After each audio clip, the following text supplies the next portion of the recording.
Hello बच्चों, let us read this given question. So the given question says that while measuring the acceleration due to gravity by a simple pendulum, a student makes a positive error of 2% in the length of the pendulum and a positive error of 1% in the value of time period.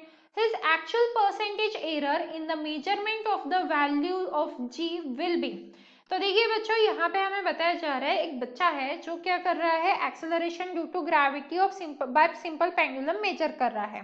अब उसने क्या कर दिया, errors कर दिए, positive error की। अब length को मेजर करते टाइम वो आ गया हमारा 2%। ठीक है, पॉजिटिव एरर ऑफ 2% लेंथ को जब मेजर कर रहा था। उसके बाद जब उसने टाइम को मेजर किया तो 1% का एरर कर दिया उसने। ठीक है, तो अब हमें पूछा है कि एक्चुअल परसेंटेज एरर कितना रहेगा।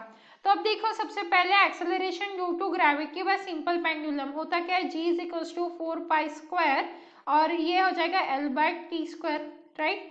तो अब आप देखो, यहाँ से अगर मैं डेल्टा g/g लिखूं, ये तो क्या है, डायमेंशन लेस होता है, कांस्टेंट है ना वो, उसमें क्या एरर करेगा, वो 4π² तो कांस्टेंट है, उसकी वैल्यू तो फिक्स्ड है, तो उसमें एरर तो होगा नहीं। इसीलिए हम क्या करेंगे, डेल्टा L/L ये आ गया।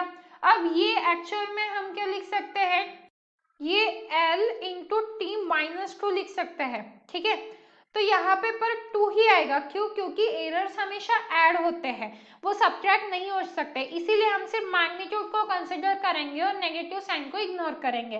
तो ये हो जाएगा डेल्टा t/t। अब उसने कितना पॉजिटिव एरर किया, 2% का किया लेंथ में, तो ये आ जाएगा हमारा 2/100 प्लस ये 2 ऑलरेडी था। टाइम पीरियड मेजर करने में उसने कितनी गलती की है, 1% की, तो यहाँ पे आ जाएगा इंटू 1/100। तो यहाँ से अब देखिए क्या करना पड़ेगा, क्योंकि परसेंटेज एरर है इसलिए डेल्टा g/g ये 100 जो है, ये देखिए यहाँ पे क्या आ गया, 2/100 प्लस 2/100 आया, मतलब आ गया हमारा 4/100, राइट। तो क्या हो जाएगा, ये हमें क्या करना पड़ेगा, डेल्टा g/g ये जो 100 है ये इसको दे देते हैं मल्टीप्लीकेशन में, क्योंकि परसेंटेज एरर कैलकुलेट करें इसीलिए। तो बच्चा क्या यहाँ पे 4, मतलब कितना परसेंटेज एरर है, 4 का। देखो क्या किया, g का फॉर्मूला लिखा, जो कांस्टेंट वैल्यू थे उसको हमने इग्नोर किया, L/t² था, तो वो एक्चुअली डेल्टा L/L आया, और क्योंकि t² था तो इसीलिए उसके सामने हमने 2 से मल्टीप्लीकेशन में लिखा है। ठीक है, उसकी पावर थी ना -2, और क्योंकि एरर्स हमेशा ऐड होते हैं इसीलिए हमने नेगेटिव साइन को इग्नोर करके सिर्फ 2 एज अ मैग्नीट्यूड में लिख दिया। अब बच्चे ने लेंथ को मेजर करते समय 2% की गलती की थी, इसीलिए 2/100 आया डेल्टा L/L की प्लेस पे। 2 ऑलरेडी था ये, और डेल्टा t कहाँ से है, क्योंकि उसने टाइम पीरियड मेजर करने में 1% की गलती की थी। तो यहाँ से हमारा आया 2/100 जो हो गया 4/100।